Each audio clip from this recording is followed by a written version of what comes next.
Have you ever stopped to wonder about the very first footsteps ever taken on the Indian subcontinent? I mean, who were the people who first walked that land? How on earth did they survive? And what kind of incredible legacies did they leave buried right beneath the soil? Well, welcome to our latest explainer. Today, we're going to embark on a pretty epic, chronological journey through human evolution. We are going to trace the story of our ancient ancestors all the way from the deep, deep mists of the Stone Age right up to the dawn of complex civilizations. So get ready, because the history hiding right beneath our feet is absolutely fascinating. All right, here's how we're going to break this down today. First, we'll look at unearthing Indian prehistory, then move on to the earliest humans and explore domestication and settlement. After that, we'll cover the agricultural revolution, the Copper Age, and finally, how we go about preserving the past. So let's start with Section 1, Unearthing Indian Prehistory, the Pioneers of the Past. You know, we actually owe a huge chunk of our knowledge about this deep past to some seriously dedicated pioneers. People like the British geologist Robert Bruce Foote, who's pretty widely considered the father of Indian prehistory. Now, to actually make sense of all the tools and artifacts he and others were digging up, we rely on a framework called the three-age system. It basically just categorizes history into the Stone, Bronze, and Iron Ages. But here's a fun little fact for you. This system wasn't actually invented in India. It was coined by a Danish curator named Christian Jørgensen Thomsen. And honestly, he was really just trying to organize a super messy museum collection over in Copenhagen. But it works perfectly. It's a simple lens, but it totally tracks the massive technological leaps our ancestors made across the subcontinent. Moving right along to Section 2, the earliest humans, surviving the Paleolithic and Mesolithic. So, the absolute starting line for human presence in India was actually anchored relatively recently, back in 1982. That's when archaeologists discovered the very first evidence of early man, right in the Narmada Valley region of Madhya Pradesh. But here's the thing, these early humans weren't just barely surviving out there. They were artists. 500.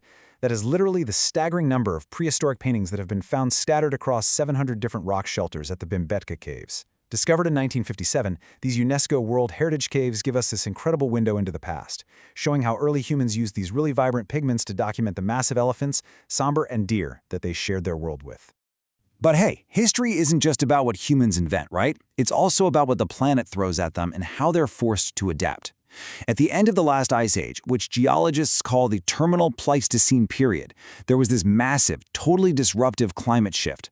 The Vindhyan Valley basically began to dry up entirely. So, faced with their resources completely vanishing, these Stone Age people were forced to pack up their lives and migrate eastward into the much more fertile Ganga Valley. This wasn't just some casual move, it was a desperate quest for survival, and it permanently reshaped where humans ended up settling in India. Which brings us nicely to Section 3, Domestication and Settlement, Taming the Wild. Now, this whole eastward migration ushered in a really thrilling turning point, the Mesolithic period. This is when humans finally stopped endlessly chasing wild herds all day and actually began to tame the wild. We start seeing early animal domestication popping up in places like Adamgar and Bagor. And as they finally started to lay down some roots, these settlements spread out across a huge geographical area. If you track them from west to east, it's pretty amazing. You start way over at Mahadaha in Uttar Pradesh, then move east to Lakaya, keep going to Paisra in Bihar, and you eventually reach Birbhanpur all the way out in West Bengal. It was this massive, systematically connected web of early human life taking shape. And as these settlements grew, the complexity of their culture just skyrocketed, especially, believe it or not, how they treated their dead. Over at Damdama, archaeologists unearthed 41 human graves, and remarkably, that included 5 double burials and even 1 triple burial. At Sarai Nahar Rai, they found a single grave holding 4 human skeletons altogether. And over in Lekahaya, researchers pulled between 17 and 27 skeletons from just one single rock shelter.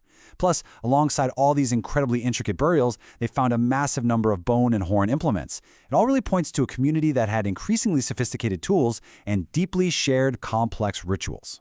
Let's jump into Section 4, the Agricultural Revolution, the Seeds of Civilization.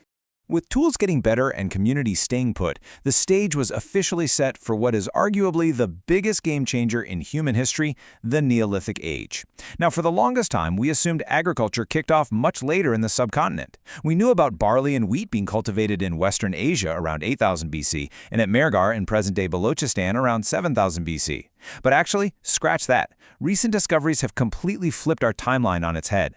The earliest evidence of agriculture in the Indian subcontinent actually comes from the Lahuradeva site in Uttar Pradesh. They were cultivating rice there somewhere between 9,000 and 7,000 BC. That pushes the dawn of farming way, way back. Now, while farming was taking root in certain areas, there were some seriously fascinating nomadic cultures thriving down in the south. In places like Sanganakalu in Karnataka, as well as Piklihal and Utnor, archaeologists found these highly mysterious Neolithic ash mounds. And to be clear, these aren't just random piles of dirt. They're actually the burnt relics of seasonal camps set up by early cattle-keeping societies.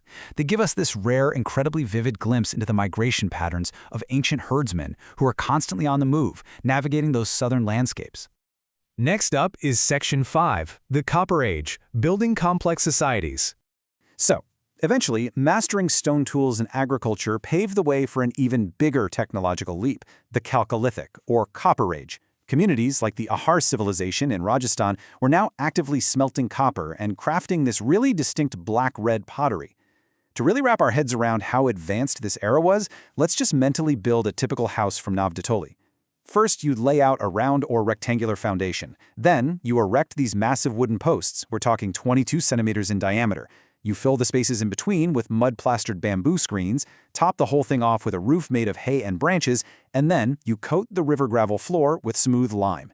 Add in a two-mouthed cooking stove, a chula, and honestly, you've got yourself a surprisingly comfortable, advanced, ancient home. And as their living spaces evolved, their deepest cultural practices shifted too, sometimes with really stark contrasts depending on where you look. Up north, in the Neolithic Burzahom site in the Kashmir Valley, the dead were placed sitting upright inside deep pits, and they were often buried right alongside the bones of dogs and antlered deer. So, proof that man's best friend really does go way back. But meanwhile, down in Maharashtra, the Chalcolithic Jorwe culture lived in these large mud and wood houses and believed so strongly in keeping the dead close that they literally buried them under the living room floor. Talk about keeping family close. Children were placed in two urns joined mouth to mouth, while adults were laid flat on their backs, perfectly lined up north to south. Beyond burials, though, archaeologists rely on very specific technological markers to trace these ancient behaviors. One of the biggest game changers is ochre-colored pottery, or OCP. This was discovered by B.B. Lal at Hastinapur back in the early 1950s. You can easily spot it because of its bright ochre color, its super porous texture, and the fact that its edges are almost always worn out. By mapping out exactly where these specific pots show up, along with massive stone graveyard monuments called megaliths, researchers are slowly able to piece together the incredibly complex puzzle of how ancient humans actually lived. Finally, we arrive at Section 6, Preserving the Past, Guardians of Heritage. When you think about the sheer volume of artifacts we've just discussed, everything from stone axes to underfloor urn burials, it's obvious we need dedicated guardians to keep it all from just vanishing back into the earth. Modern preservation in India was officially born in 1871. That's when the Archaeological Survey of India, or the ASI, was established, with Alexander Cunningham stepping up as its very first Director General. The whole operation was formally centralized a bit later, in 1901, under Lord Curzon, and by 1902, John Marshall took the helm. Today, the ASI, working alongside incredible institutions like the National Museum of Mankind in Bhopal, act as the official guardians of this history, making sure these invaluable chapters of our heritage are protected for the future. Which kind of leaves us with a truly mind-blowing thought, doesn't it? We've traced an absolutely epic journey in this explainer today. From the 500 painted caves of Bhimbetka, right through the agricultural revolution of Lahuradeva, all the way to the copper smelting villages of Rajasthan. But remember, this is literally just what we've found so far. With millennia of history layered silently beneath the soil, what hidden chapters, what completely untold stories of human evolution are still waiting beneath our feet right this very second? Keep that question in the back of your mind the next time you walk outside. Thank you so much for joining me on this explainer, and as always, keep exploring.